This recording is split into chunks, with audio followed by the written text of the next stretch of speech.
ਮਾਨ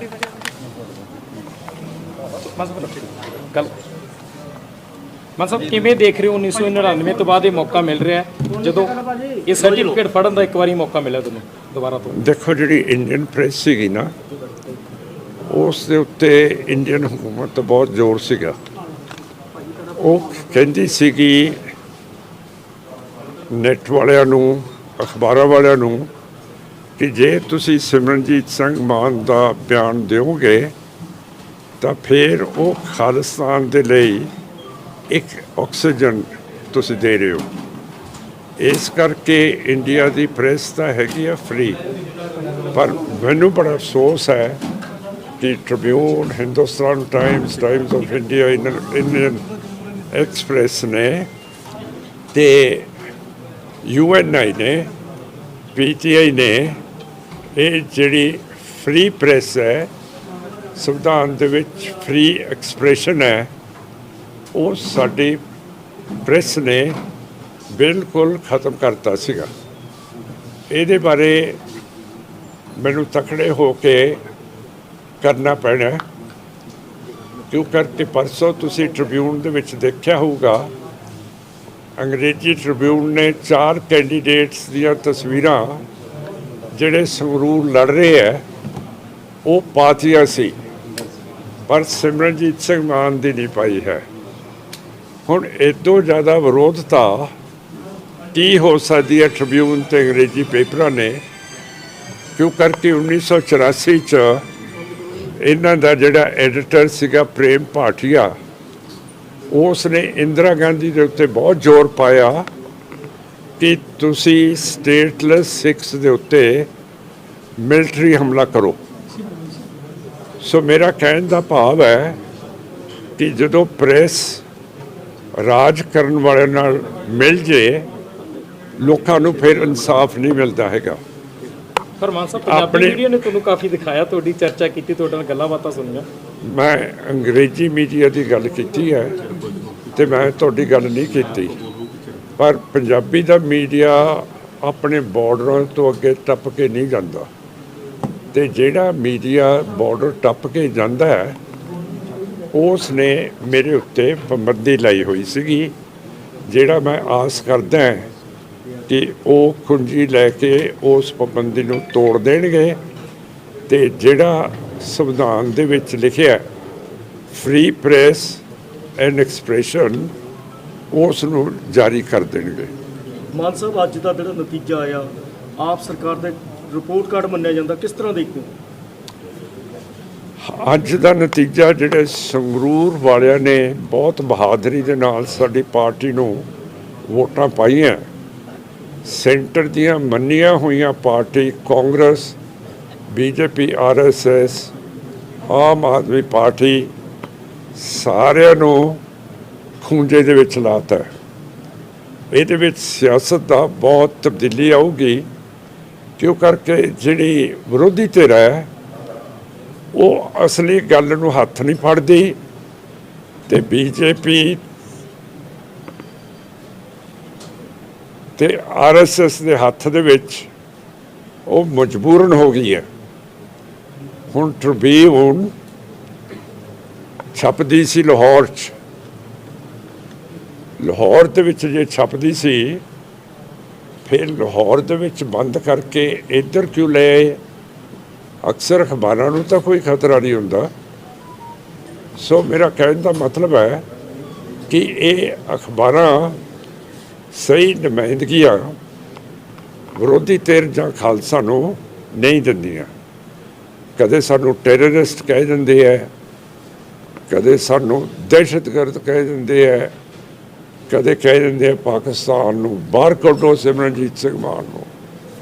ਹੁਣ ਦੇਖੋ, ਮੈਂ ਤਾਂ ਪਾਕਿਸਤਾਨ 'ਚ ਆਇਆ, ਮਾਲਵੇ ਦੇ ਲੋਕਾਂ ਨੇ ਮੇਰੇ 'ਤੇ ਬਹੁਤ ਕਿਰਪਾ ਕੀਤੀ ਹੈ ਕਿ ਇੱਕ ਪਾਕਿਸਤਾਨ ਤੋਂ ਆਇਆ ਹੋਇਆ ਬੰਦਾ, ਉਹਨੂੰ ਇੰਨੀਆਂ ਵੋਟਾਂ ਪਾਤੀਆਂ ਕਿ ਸੰਗਰੂਰ ਦੇ ਹਲਕੇ ਨੇ ਸਿਮਰਨਜੀਤ ਸਿੰਘ ਮਾਨ ਨੂੰ ਆਪਣਾ ਨੁਮਾਇੰਦਾ ਚੁਣਿਆ।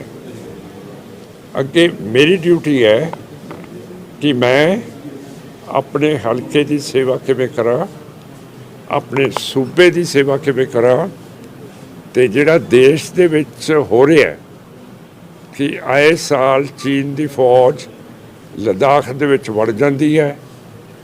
900 ਸਕੁਅਰ ਕਿਲੋਮੀਟਰ 2000 ਦੇ ਵਿੱਚ ਚੀਨ ਨੇ ਲਦਾਖ ਦੇ ਵਿੱਚ ਨੱਪ ਲਏ, ਪਰ ਅਜੇ ਤੱਕ ਇੰਡੀਆ ਦੀ ਫੌਜ ਦੇ ਕੋਲੇ ਕੋਈ ਇਹਨਾਂ ਦਾ ਜਨਰਲ ਨਹੀਂ ਹੈ ਜਿਹੜਾ ਇੱਕ ਪਾਸਿਓਂ ਹਮਲਾ ਕਰਕੇ 19 ਧਰਤੀ ਸਾਂਭ ਲਵੇ। ਮੇਰਾ ਕਹਿਣ ਦਾ ਮਤਲਬ ਹੈ ਕਿ ਸਾਡੇ ਜਨਰਲ ਸਾਹਿਬ ਨੇ, ਜਿਨ੍ਹਾਂ ਨੇ ਨਵੇਂ ਮੁੰਡਿਆਂ ਦੀ ਬਣਾਈ ਹੈ ਕਿ ਇਹ 4 ਸਾਲ ਲਈ ਕੰਮ ਕਰਨਗੇ, 4 ਸਾਲਾਂ ਦੇ ਵਿੱਚ ਕੀ ਸਿੱਖ ਸਕਦੇ ਆ। ਅੰਤ ਦੇ ਵਿੱਚ ਇਹਨਾਂ ਦੀ ਗੱਲ ਬੀਜੇਪੀ ਦੀ ਇਹ ਹੈ ਕਿ ਜਿਵੇਂ ਹਿਟਲਰ ਪਾਰਟੀ ਦੇ ਨਾਟਸੀ ਹੁੰਦੇ ਸੀਗੇ, ਗਸਤਾਪੋ ਹੁੰਦੀ ਸੀ, SS ਹੁੰਦੀ ਸੀ, ਇਹਨਾਂ ਨੂੰ ਆਪਣੀ ਪਾਰਟੀ ਦੇ ਵਿੱਚ ਮਿਲਾ ਕੇ ਜਬਰਨ ਹਿੰਦੂ ਰਾਸ਼ਟਰ ਇੱਥੇ ਇੰਡੀਆ ਦੇ ਵਿੱਚ ਬਣਾਉਣਗੇ।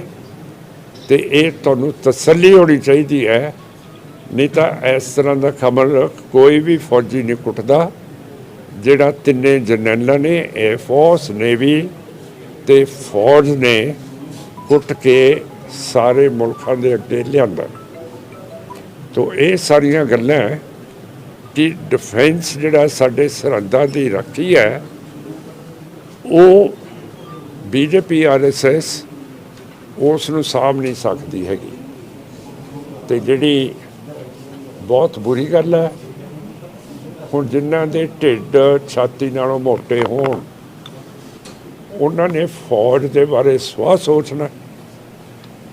ਅਕਸਰ ਉਹਨਾਂ ਨੂੰ ਫਿੱਟ ਤਾਂ ਹੋਣਾ ਚਾਹੀਦਾ ਜਿਹੜੀ ਇਹੋ ਜਿਹੀ ਲੈਜਿਸਲੇਸ਼ਨ ਤੇ ਇਹੋ ਜਿਹੇ ਬਿੱਲ ਪਾਸ ਕਰਾਉਂਦੇ ਆ। ਫਿਰ ਮੁਸਲਮਾਨਾਂ ਦੇ ਖਿਲਾਫ ਉਹਨਾਂ ਦੀਆਂ ਬਸਤੀਆਂ ਢਾਈ ਜਾਂਦੇ ਹੈ। ਮੱਧ ਪ੍ਰਦੇਸ਼, ਯੂਪੀ 'ਚ, ਹਰਿਆਣੇ 'ਚ, ਦਿੱਲੀ ਦੇ ਵਿੱਚ ਅੱਜ ਸਾਡੇ ਮੁਸਲਮਾਨ ਨੂੰ ਇੱਥੇ ਕੋਈ ਸੁਰੱਖਿਆ ਨਹੀਂ ਹੈ। ਇਹ ਸਾਰੀਆਂ ਗੱਲਾਂ ਪਾਰਲੀਮੈਂਟ ਦੇ ਵਿੱਚ ਜਾ ਕੇ ਹੋਣਗੀਆਂ। ਤੇ ਜਿਵੇਂ ਕਸ਼ਮੀਰ ਦੇ ਵਿੱਚ ਕਾਨੂੰਨ ਦੇ ਖਿਲਾਫ ਜਿਹੜਾ ਐਫਸਪਾ ਕਾਨੂੰਨ ਹੈ ਉਹ ਫੌਜ ਨੂੰ ਪੂਰੀ ਖੁੱਲ੍ਹੀ ਛੁੱਟੀ ਦੇ ਦਿੰਦਾ ਹੈ ਕਿ ਕਿਸੇ ਨੂੰ ਵੀ ਮਾਰ ਦਿਓ, ਕਿਸੇ ਨੂੰ ਜ਼ਖਮੀ ਕਰ ਦਿਓ, ਕਿਸੇ ਨੂੰ ਘੋਟਣਾ ਫੇਰ ਦਿਓ, ਕਿਸੇ ਬੀਬੀ ਦੀ ਪੱਤ ਲੁੱਟ ਕੇ ਲੈ ਜਾਓ। ਇਹ ਸਾਰਾ ਹੋ ਰਿਹਾ ਹੈ ਕਸ਼ਮੀਰ ਦੇ ਵਿੱਚ। ਪਰ ਸੰਵਿਧਾਨ ਕੀ ਕਹਿੰਦਾ ਹੈ? ਸੰਵਿਧਾਨ ਦੀ ਇੱਕ ਧਾਰਾ ਕਹਿੰਦੀ ਹੈ ਕਿ no person can be deprived of his life and property freedom without the procedure laid down in law। ਜਿਹਦਾ ਮਤਲਬ ਹੈ ਕਿ ਤੁਸੀਂ ਕਿਸੇ ਦੀ ਆਜ਼ਾਦੀ, ਕਿਸੇ ਦੀ ਜਾਨ ਨਹੀਂ ਲੈ ਸਕਦੇ ਜਿੰਨਾ ਚਿਰ ਉਹ ਕਾਨੂੰਨ ਦੇ ਦਾਇਰੇ ਦੇ ਵਿੱਚੋਂ ਨਾ ਜਾਏ ਤੇ ਥਾਣੇਦਾਰ ਤੋਂ ਚੱਲ ਕੇ ਸੈਸ਼ਨ ਜੱਜ, ਹਾਈ ਕੋਰਟ ਤੇ ਸੁਪਰੀਮ ਕੋਰਟ ਤੱਕ ਪਹੁੰਚੇ। ਜਿਹੜਾ ਸਾਡਾ ਨੈਸ਼ਨਲ ਹਿਊਮਨ ਰਾਈਟਸ ਕਮਿਸ਼ਨ ਹੈ ਉਹ ਤਾਂ ਸੌਂ ਗਿਆ, ਉਹ ਤਾਂ ਕਿਸੇ ਚੀਜ਼ ਵੱਲ ਨਹੀਂ ਦੇਖਦਾ ਹੈਗਾ ਕਿ ਅਸੀਂ ਕੀ ਕਰ ਰਹੇ ਹਾਂ। ਸੋ ਮੇਰਾ ਕਹਿਣ ਦਾ ਮਤਲਬ ਹੈ ਕਿ ਜਿਹੜੇ ਹੁਣ ਪ੍ਰੈਜ਼ੀਡੈਂਟ ਬਣ ਰਹੇ ਹੈ ਉਹ ਵੀ ਜਿਹੜੇ ਆਦਿਵਾਸੀ ਹੈ ਉਹਨਾਂ ਦੇ ਉੱਤੇ ਵੀ ਧਿਆਨ ਰੱਖਣਗੇ, ਕਿਉਂ ਕਰਕੇ ਛੱਤੀਸਗੜ੍ਹ ਦੇ ਵਿੱਚ, ਮੱਧ ਪ੍ਰਦੇਸ਼ ਦੇ ਵਿੱਚ, ਝਾਰਖੰਡ ਦੇ ਵਿੱਚ, ਬਿਹਾਰ, ਉੜੀਸਾ ਹਕੂਮਤ ਇੰਡੀਆ ਦੀ ਉਹਨਾਂ ਨੂੰ ਕਹਿੰਦੀ ਹੈ ਕਿ ਤੁਸੀਂ ਨਕਸਲੇਟ ਹੋ ਤੇ ਤੁਸੀਂ ਮਾਓਵਾਦੀ ਹੋ, ਤੇ ਠਾ ਉਹਨਾਂ ਨੂੰ ਮਾਰ ਕੇ ਖਤਮ ਕਰ ਦਿੰਦੀ ਹੈ। ਕਿਹੜਾ ਕਾਨੂੰਨ ਹੈ ਜਿਹੜਾ ਕਹਿੰਦਾ ਹੈ ਕਿ ਤੁਸੀਂ ਫੜ ਕੇ ਕਿਸੇ ਮੁਲਜ਼ਮ ਨੂੰ ਤੁਸੀਂ ਮਾਰ ਸਕਦੇ ਹੋ? ਇਹ ਸਾਰੀ ਚੀਜ਼ ਕਾਨੂੰਨ ਦੇ ਰਾਹੀਂ ਹੋ ਸਕਦੀ ਹੈ। ਮਾਨ ਸਾਹਿਬ SYL ਗੀਤ ਤੇ ਰੋਕ ਲਗਾ ਦਿੱਤੀ ਗਈ ਹੈ। ਸਿੱਧੂ ਮੂਸੇਵਾਲਾ ਦਾ ਆਖਰੀ ਗੀਤ ਸੀ, ਇੰਡੀਆ ਦੇ ਵਿੱਚ ਬੈਨ ਕਰ ਦਿੱਤਾ ਗਿਆ ਉਹ ਗੀਤ। ਹੁਣ YouTube ਤੇ ਇੰਡੀਆ ਦੇ ਵਿੱਚ ਉਹ ਗੀਤ ਨਹੀਂ ਦੇਖ ਸਕਦੇ। ਸਿੱਖ ਕੌਮ ਨੂੰ, ਮੁਸਲਿਮ ਕੌਮ ਨੂੰ ਇੰਡੀਆ ਦੇ ਵਿੱਚ ਰਹਿਣਾ ਬਹੁਤ ਮੁਸ਼ਕਲ ਕਰ ਦਿੱਤਾ ਹੈਗਾ। ਇਹਨਾਂ ਨੇ ਇੰਨਾ ਸਾਡਾ ਨੱਕ 'ਚ ਦਮ ਲੈ ਜਾਂਦਾ ਹੈ ਕਿ ਕਿੰਨੇ ਕਾਨੂੰਨ ਪਾਸ ਕਰਤੇ ਹੈ ਕਿ ਜੇ ਉਹ ਮੁਸਲਮਾਨ ਹਿੰਦੁਸਤਾਨੀ ਨਹੀਂ ਹੈ ਫਿਰ ਅਸਾਮ ਦੇ ਕੈਂਪ ਦੇ ਵਿੱਚ ਡੱਕੇ ਹੋਏ ਆ। ਉਹਨਾਂ ਦੀ ਨਾ ਪੇਸ਼ੀ ਪੈਂਦੀ ਹੈ, ਨਾ ਉਹਨਾਂ ਨੂੰ ਕਿਤੇ ਜਾਣ ਦਿੰਦੇ ਆ। ਸੋ ਮੇਰਾ ਕਹਿਣ ਦਾ ਭਾਵ ਹੈ ਕਿ ਜਿਹੜੀ ਹਿੰਦੂਤਵਾ ਦਾ ਰਾਜ ਇੱਥੇ ਪੈਦਾ ਕਰਤਾ ਬੀਜੇਪੀ ਤੇ RSS ਨੇ, ਤੇ ਜਿਸ ਦੀ ਗੱਲ ਅੱਜ ਤੱਕ ਪਾਰਲੀਮੈਂਟ 'ਚ ਨਹੀਂ ਹੋਈ, ਉਹ ਆਪਾਂ ਉੱਥੋਂ ਤਾਕਤ ਲੈ ਕੇ ਕਰ ਦਾਂਗੇ ਉੱਥੇ ਜਾ ਕੇ। ਹੋਰ ਕੀ ਆ? ਯਾਨੀ ਕਿ SYL ਦਾ ਜਿਹੜਾ ਗੀਤ ਬੈਨ ਕੀਤਾ ਉਹਦੇ ਖਿਲਾਫ ਆਵਾਜ਼ ਉਠਾਓ। ਦੇਖੋ, ਸੰਵਿਧਾਨ ਕਹਿੰਦਾ ਹੈ ਕਿ ਤੁਹਾਨੂੰ ਆਜ਼ਾਦੀ ਹੈ ਬੋਲਣ ਦੀ, ਤੇ ਜਿਹੜੀ ਚੀਜ਼ ਤੁਸੀਂ ਸੋਚਦੇ ਹੋ। SYL ਕਰਨੈਲ ਦੇ ਗੀਤ ਦੇ ਵਿੱਚ ਮੂਸੇਵਾਲ ਸਾਹਿਬ ਨੇ ਕੋਈ ਗੱਲ ਨਹੀਂ ਕੀਤੀ ਜਿਹਦੇ ਨਾਲ ਦੰਗੇ ਫਸਾਦ ਨਿਕਲ ਜਾਣ। ਸੋ ਇਹ ਸਾਰੀ ਸੈਂਟਰ ਦੀ ਨਜਾਇਜ਼ ਹਰਕਤ ਹੈ ਕਿ ਭਾਈ ਮੂਸੇਵਾਲ ਦਾ ਜਿਹੜਾ ਗੀਤ ਹੈ ਉਸ ਨੂੰ ਕੈਂਸਲ ਕਰਤਾ। ਤੇ ਦਿੱਲੀ ਨੂੰ ਪਤਾ ਸੀ ਕਿ ਭਾਈ ਮੁਸਲਮਾਨ ਨੂੰ, ਮੂਸੇਵਾਲ ਨੂੰ ਕਤਲ ਕਰ ਦੇਣਾ।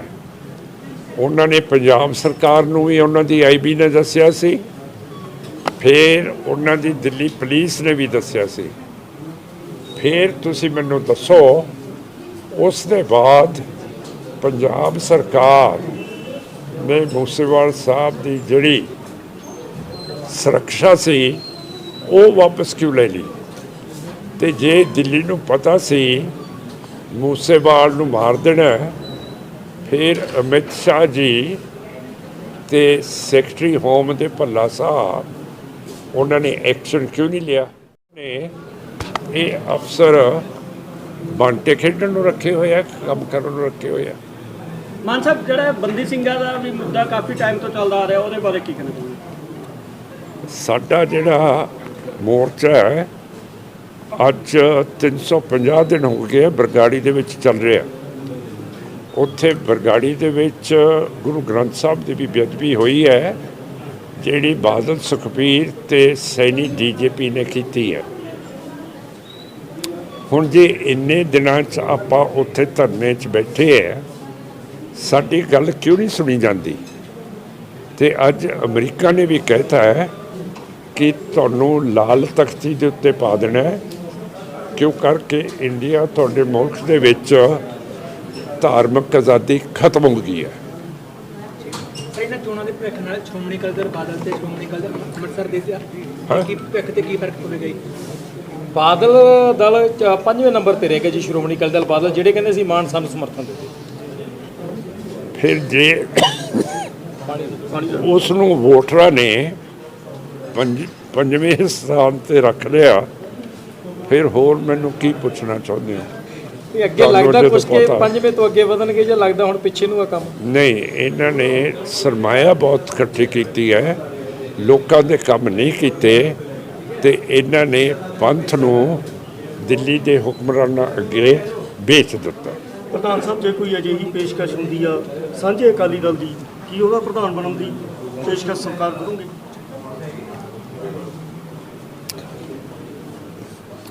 ਇਹ ਹਾਈਪੋਥੈਟੀਕਲ ਸਵਾਲ ਹੈਗਾ, ਜੇ ਇਹਦਾ ਜਵਾਬ ਅਜੇ ਮੈਂ ਨਹੀਂ ਦੇ ਸਕਦਾ। ਤਾਂ ਸਿਮਰਜੀਤ ਸਿੰਘ ਮਾਨ ਗੱਲ ਮਾਨ ਸਾਹਿਬ, ਕਿਵੇਂ ਦੇਖ ਰਹੇ ਹੋ 1999 ਤੋਂ ਬਾਅਦ ਇਹ ਮੌਕਾ ਮਿਲ ਰਿਹਾ ਜਦੋਂ ਇਹ ਸਰਟੀਫਿਕੇਟ ਫੜਨ ਦਾ ਇੱਕ ਵਾਰੀ ਮੌਕਾ ਮਿਲਿਆ ਤੁਹਾਨੂੰ ਦੁਬਾਰਾ ਤੋਂ? ਦੇਖੋ, ਜਿਹੜੀ ਇੰਡੀਅਨ ਪ੍ਰੈਸ ਸੀਗੀ ਨਾ, ਉਸ ਦੇ ਉੱਤੇ ਇੰਡੀਅਨ ਹਕੂਮਤ ਦਾ ਬਹੁਤ ਜ਼ੋਰ ਸੀਗਾ। ਉਹ ਕਹਿੰਦੀ ਸੀਗੀ ਨੈੱਟ ਵਾਲਿਆਂ ਨੂੰ, ਅਖਬਾਰਾਂ ਵਾਲਿਆਂ ਨੂੰ, ਕਿ ਜੇ ਤੁਸੀਂ ਸਿਮਰਨਜੀਤ ਸਿੰਘ ਮਾਨ ਦਾ ਬਿਆਨ ਦਿਓਗੇ ਤਾਂ ਫਿਰ ਉਹ ਖਾਲਿਸਤਾਨ ਦੇ ਲਈ ਇੱਕ ਆਕਸੀਜਨ ਤੁਸੀਂ ਦੇ ਰਹੇ ਹੋ। ਇਸ ਕਰਕੇ ਇੰਡੀਆ ਦੀ ਪ੍ਰੈਸ ਤਾਂ ਹੈਗੀ ਆ ਫ੍ਰੀ, ਪਰ ਮੈਨੂੰ ਬੜਾ ਅਫਸੋਸ ਹੈ ਕਿ Tribune, Hindustan Times, Times of India, Indian express ਨੇ ਤੇ UNI ਨੇ, PTI ਨੇ, ਇਹ ਜਿਹੜੀ ਫ੍ਰੀ ਪ੍ਰੈਸ ਹੈ, ਸੰਵਿਧਾਨ ਦੇ ਵਿੱਚ ਫ੍ਰੀ ਐਕਸਪ੍ਰੈਸ਼ਨ ਹੈ, ਉਹ ਸਾਡੀ ਪ੍ਰੈਸ ਨੇ ਬਿਲਕੁਲ ਖਤਮ ਕਰਤਾ ਸੀਗਾ। ਇਹਦੇ ਬਾਰੇ ਮੈਨੂੰ ਤਕੜੇ ਹੋ ਕੇ ਕਰਨਾ ਪੈਣਾ, ਕਿਉਂ ਕਰਕੇ ਪਰਸੋਂ ਤੁਸੀਂ ਟ੍ਰਿਬਿਊਨ ਦੇ ਵਿੱਚ ਦੇਖਿਆ ਹੋਊਗਾ, ਅੰਗਰੇਜ਼ੀ ਟ੍ਰਿਬਿਊਨ ਨੇ 4 ਕੈਂਡੀਡੇਟਸ ਦੀਆਂ ਤਸਵੀਰਾਂ ਜਿਹੜੇ ਸੰਗਰੂਰ ਲੜ ਰਹੇ ਹੈ ਉਹ ਪਾਤੀਆਂ ਸੀ, ਪਰ ਸਿਮਰਨਜੀਤ ਸਿੰਘ ਮਾਨ ਦੀ ਨਹੀਂ ਪਾਈ ਹੈ। ਹੁਣ ਇਦੋਂ ਜ਼ਿਆਦਾ ਵਿਰੋਧਤਾ ਕੀ ਹੋ ਸਕਦੀ ਹੈ ਟ੍ਰਿਬਿਊਨ ਤੇ ਅੰਗਰੇਜ਼ੀ ਪੇਪਰਾਂ ਨੇ, ਕਿਉਂ ਕਰਕੇ 1984 'ਚ ਇਹਨਾਂ ਦਾ ਜਿਹੜਾ ਐਡੀਟਰ ਸੀਗਾ ਪ੍ਰੇਮ ਭਾਟੀਆ, ਉਸ ਨੇ ਇੰਦਰਾ ਗਾਂਧੀ ਦੇ ਉੱਤੇ ਬਹੁਤ ਜ਼ੋਰ ਪਾਇਆ ਕਿ ਤੁਸੀਂ ਸਟੇਟਲੈਸ ਸਿੱਖਸ ਦੇ ਉੱਤੇ ਮਿਲਟਰੀ ਹਮਲਾ ਕਰੋ। ਸੋ ਮੇਰਾ ਕਹਿਣ ਦਾ ਭਾਵ ਹੈ ਕਿ ਜਦੋਂ ਪ੍ਰੈਸ ਰਾਜ ਕਰਨ ਵਾਲਿਆਂ ਨਾਲ ਮਿਲ ਜੇ, ਲੋਕਾਂ ਨੂੰ ਫਿਰ ਇਨਸਾਫ ਨਹੀਂ ਮਿਲਦਾ ਹੈਗਾ। ਪਰ ਮਾਨ ਸਾਹਿਬ, ਪੰਜਾਬੀ ਮੀਡੀਆ ਨੇ ਤੁਹਾਨੂੰ ਕਾਫੀ ਦਿਖਾਇਆ, ਤੁਹਾਡੀ ਚਰਚਾ ਕੀਤੀ, ਤੁਹਾਡੇ ਨਾਲ ਗੱਲਾਂ ਬਾਤਾਂ ਸੁਣੀਆਂ। ਮੈਂ ਅੰਗਰੇਜ਼ੀ ਮੀਡੀਆ ਦੀ ਗੱਲ ਕੀਤੀ ਹੈ ਤੇ ਮੈਂ ਤੁਹਾਡੀ ਗੱਲ ਨਹੀਂ ਕੀਤੀ, ਪਰ ਪੰਜਾਬੀ ਦਾ ਮੀਡੀਆ ਆਪਣੇ ਬਾਰਡਰਾਂ ਤੋਂ ਅੱਗੇ ਟੱਪ ਕੇ ਨਹੀਂ ਜਾਂਦਾ, ਤੇ ਜਿਹੜਾ ਮੀਡੀਆ ਬਾਰਡਰ ਟੱਪ ਕੇ ਜਾਂਦਾ ਹੈ ਉਸ ਨੇ ਮੇਰੇ ਉੱਤੇ ਪਾਬੰਦੀ ਲਾਈ ਹੋਈ ਸੀਗੀ, ਜਿਹੜਾ ਮੈਂ ਆਸ ਕਰਦਾ ਕਿ ਉਹ ਕੁੰਜੀ ਲੈ ਕੇ ਉਸ ਪਾਬੰਦੀ ਨੂੰ ਤੋੜ ਦੇਣਗੇ ਤੇ ਜਿਹੜਾ ਸੰਵਿਧਾਨ ਦੇ ਵਿੱਚ ਲਿਖਿਆ ਫ੍ਰੀ ਪ੍ਰੈਸ ਐਂਡ ਐਕਸਪ੍ਰੈਸ਼ਨ, ਉਸ ਨੂੰ ਜਾਰੀ ਕਰ ਦੇਣਗੇ। ਮਾਨ ਸਾਹਿਬ, ਅੱਜ ਦਾ ਜਿਹੜਾ ਨਤੀਜਾ ਆਇਆ, ਆਪ ਸਰਕਾਰ ਦਾ ਰਿਪੋਰਟ ਕਾਰਡ ਮੰਨਿਆ ਜਾਂਦਾ, ਕਿਸ ਤਰ੍ਹਾਂ ਦੇਖਦੇ ਹੋ? ਅੱਜ ਦਾ ਨਤੀਜਾ, ਜਿਹੜੇ ਸੰਗਰੂਰ ਵਾਲਿਆਂ ਨੇ ਬਹੁਤ ਬਹਾਦਰੀ ਦੇ ਨਾਲ ਸਾਡੀ ਪਾਰਟੀ ਨੂੰ ਵੋਟਾਂ ਪਾਈਆਂ, ਸੈਂਟਰ ਦੀਆਂ ਮੰਨੀਆਂ ਹੋਈਆਂ party Congress, BJP, RSS, Aam Aadmi party, ਸਾਰਿਆਂ ਨੂੰ ਖੂੰਜੇ ਦੇ ਵਿੱਚ ਲਾਤਾ। ਇਹਦੇ ਵਿੱਚ ਸਿਆਸਤ ਦਾ ਬਹੁਤ ਤਬਦੀਲੀ ਆਊਗੀ, ਕਿਉਂ ਕਰਕੇ ਜਿਹੜੀ ਵਿਰੋਧੀ ਧਿਰ ਹੈ ਉਹ ਅਸਲੀ ਗੱਲ ਨੂੰ ਹੱਥ ਨਹੀਂ ਫੜਦੀ, ਤੇ BJP ਤੇ RSS ਦੇ ਹੱਥ ਦੇ ਵਿੱਚ ਉਹ ਮਜਬੂਰਨ ਹੋ ਗਈ ਹੈ। ਹੁਣ ਟ੍ਰਿਬਿਊਨ ਛਪਦੀ ਸੀ ਲਾਹੌਰ 'ਚ, ਲਾਹੌਰ ਦੇ ਵਿੱਚ ਜੇ ਛਪਦੀ ਸੀ ਫਿਰ ਲਾਹੌਰ ਦੇ ਵਿੱਚ ਬੰਦ ਕਰਕੇ ਇੱਧਰ ਕਿਉਂ ਲੈ ਆਏ? ਅਕਸਰ ਅਖਬਾਰਾਂ ਨੂੰ ਤਾਂ ਕੋਈ ਖਤਰਾ ਨਹੀਂ ਹੁੰਦਾ। ਸੋ ਮੇਰਾ ਕਹਿਣ ਦਾ ਮਤਲਬ ਹੈ ਕਿ ਇਹ ਅਖਬਾਰਾਂ ਸਹੀ ਨੁਮਾਇੰਦਗੀਆਂ ਵਿਰੋਧੀ ਧਿਰ ਜਾਂ ਖਾਲਸਾ ਨੂੰ ਨਹੀਂ ਦਿੰਦੀਆਂ। ਕਦੇ ਸਾਨੂੰ ਟੈਰਰਿਸਟ ਕਹਿ ਦਿੰਦੇ ਹੈ, ਕਦੇ ਸਾਨੂੰ ਦਹਿਸ਼ਤਗਰਦ ਕਹਿ ਦਿੰਦੇ ਹੈ, ਕਦੇ ਕਹਿ ਦਿੰਦੇ ਆ ਪਾਕਿਸਤਾਨ ਨੂੰ ਬਾਹਰ ਕੱਢੋ ਸਿਮਰਨਜੀਤ ਸਿੰਘ ਮਾਨ ਨੂੰ। ਹੁਣ ਦੇਖੋ, ਮੈਂ ਤਾਂ ਪਾਕਿਸਤਾਨ 'ਚ ਆਇਆ, ਮਾਲਵੇ ਦੇ ਲੋਕਾਂ ਨੇ ਮੇਰੇ ਤੇ ਬਹੁਤ ਕਿਰਪਾ ਕੀਤੀ ਹੈ ਕਿ ਇੱਕ ਪਾਕਿਸਤਾਨ ਤੋਂ ਆਇਆ ਹੋਇਆ ਬੰਦਾ, ਉਹਨੂੰ ਇੰਨੀਆਂ ਵੋਟਾਂ ਪਾਤੀਆਂ ਕਿ ਸੰਗਰੂਰ ਦੇ ਹਲਕੇ ਨੇ ਸਿਮਰਨਜੀਤ ਸਿੰਘ ਮਾਨ ਨੂੰ ਆਪਣਾ ਨੁਮਾਇੰਦਾ ਚੁਣਿਆ। ਅੱਗੇ ਮੇਰੀ ਡਿਊਟੀ ਹੈ ਕਿ ਮੈਂ ਆਪਣੇ ਹਲਕੇ ਦੀ ਸੇਵਾ ਕਿਵੇਂ ਕਰਾਂ, ਆਪਣੇ ਸੂਬੇ ਦੀ ਸੇਵਾ ਕਿਵੇਂ ਕਰਾਂ, ਤੇ ਜਿਹੜਾ ਦੇਸ਼ ਦੇ ਵਿੱਚ ਹੋ ਰਿਹਾ ਕਿ ਆਏ ਸਾਲ ਚੀਨ ਦੀ ਫੌਜ ਲੱਦਾਖ ਦੇ ਵਿੱਚ ਵੜ ਜਾਂਦੀ ਹੈ। 900 ਸਕੁਅਰ ਕਿਲੋਮੀਟਰ 2000 ਦੇ ਵਿੱਚ ਚੀਨ ਨੇ ਲੱਦਾਖ ਦੇ ਵਿੱਚ ਨੱਪ ਲਏ, ਪਰ ਅਜੇ ਤੱਕ ਇੰਡੀਆ ਦੀ ਫੌਜ ਦੇ ਕੋਲੇ ਕੋਈ ਇਹਨਾਂ ਦਾ ਜਨਰਲ ਨਹੀਂ ਹੈ ਜਿਹੜਾ ਇੱਕ ਪਾਸਿਓਂ ਹਮਲਾ ਕਰਕੇ 19 ਧਰਤੀ ਸਾਂਭ ਲਵੇ, मेरा कहने का मतलब है कि साडे जनरल साहब ने जिन्हों ने नवे मुंडियां दी बनाई है कि ये 4 साल लिए काम करनगे, 4 सालों दे विच की सीख सकते हैं। अंत दे विच इन्हां दी गल बीजेपी की यह है कि जिवें हिटलर पार्टी दे नाटसी हुंदे सीगे, गस्तापो हुंदी सी, SS हुंदी सी, इन्हां नूं अपनी पार्टी दे विच मिला के जबरन हिंदू राष्ट्र इत्थे इंडिया दे विच बनाउणगे ते ये तुहानूं तसल्ली होनी चाहिए है। नहीं तो इस तरह का खमल कोई भी फौजी नहीं कुटदा जिहड़ा तिन्ने जरनैलां ने एयरफोर्स नेवी ते फौज ने कुट के सारे मुल्कां दे अगे लिआंदा। तो ये सारियां गल्लां कि डिफेंस जिहड़ा साडे सरहदां दी राखी है वो बीजेपी RSS उस नूं साਂਭ नहीं सकती हैगी। ते जिहड़ी बहुत बुरी गल है, हुण जिन्हां दे ढिड छाती नालों मोटे होण उन्हां ने फौज दे बारे सवाह सोचना। अक्सर उन्हां नूं फिट तां होना चाहिए जिहड़ी इहो जी लैजिसलेशन ते इहो जे बिल पास कराउंदे आ। फिर मुसलमानों के खिलाफ उन्हां दीयां बस्तियां ढाई जांदे है। मध्य प्रदेश, यूपी, हरियाणे, दिल्ली दे विच अज साडे मुसलमान नूं इत्थे कोई सुरक्षा नहीं है। ये सारियां गल्लां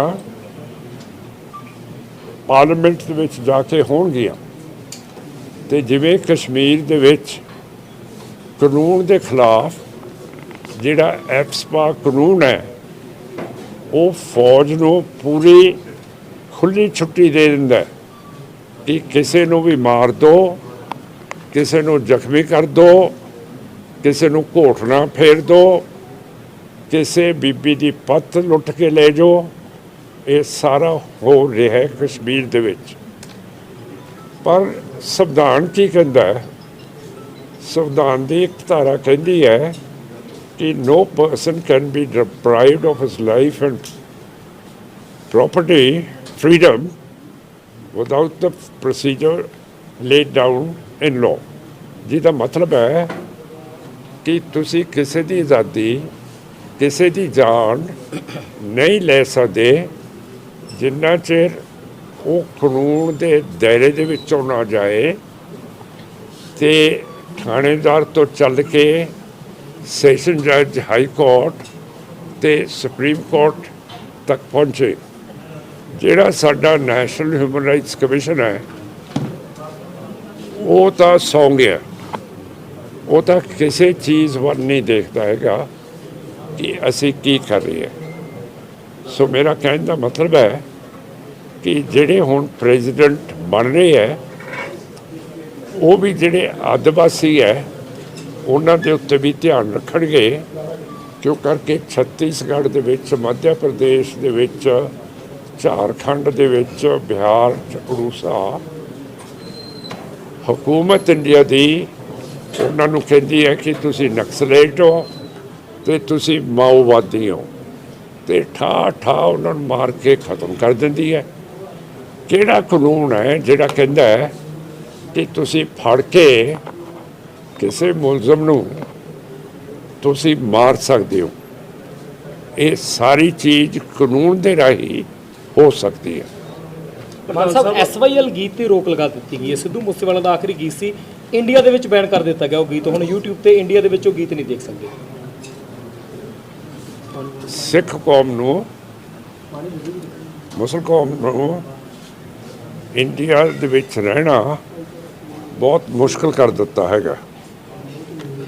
ਇਹਨਾਂ ਨੇ ਇੰਨਾ ਸਾਡਾ ਨੱਕ 'ਚ ਦਮ ਲੈ ਆਂਦਾ ਹੈ कि किन्ने कानून पास करते हैं कि जे वो मुसलमान हिंदुस्तानी नहीं है फिर असम के कैंप दे विच डके हुए हैं। ਉਹਨਾਂ ਦੀ ਨਾ ਪੇਸ਼ੀ ਪੈਂਦੀ ਹੈ, ਨਾ ਉਹਨਾਂ ਨੂੰ ਕਿਤੇ ਜਾਣ ਦਿੰਦੇ ਆ।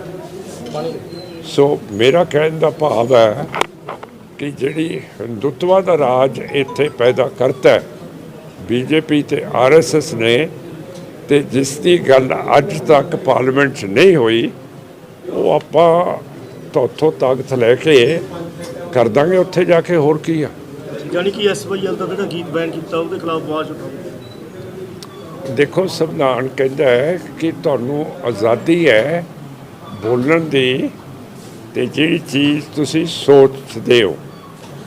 SYL ਕਰਨੈਲ ਦੇ ਗੀਤ ਦੇ ਵਿੱਚ ਮੂਸੇਵਾਲ ਸਾਹਿਬ ਨੇ ਕੋਈ ਗੱਲ ਨਹੀਂ ਕੀਤੀ ਜਿਹਦੇ ਨਾਲ ਦੰਗੇ ਫਸਾਦ ਨਿਕਲ ਜਾਣ।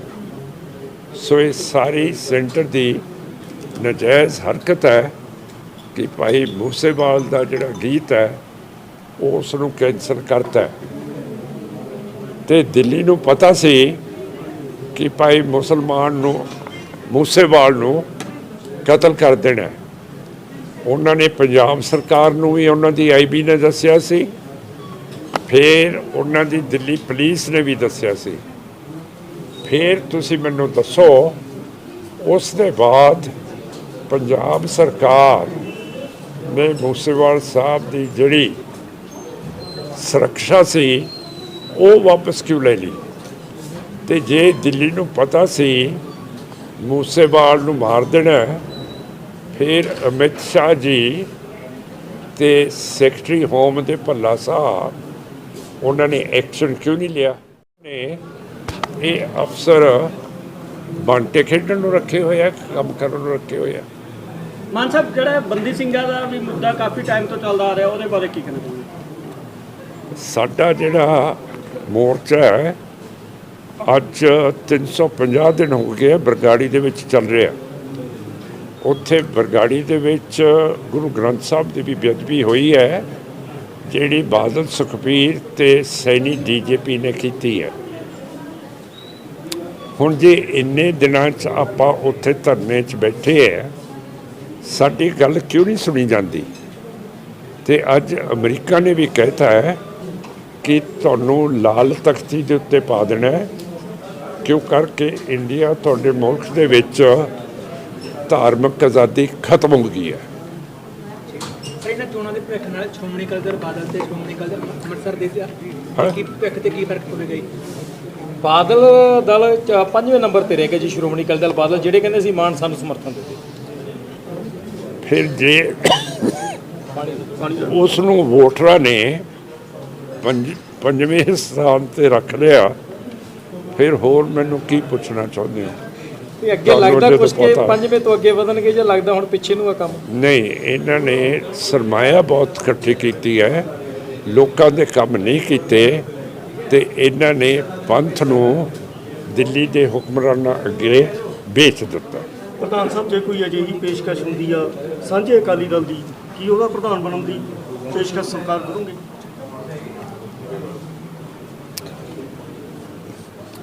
ਇਹ ਹਾਈਪੋਥੈਟੀਕਲ ਸਵਾਲ ਹੈਗਾ, ਜੇ ਇਹਦਾ ਜਵਾਬ ਅਜੇ ਮੈਂ ਨਹੀਂ ਦੇ ਸਕਦਾ।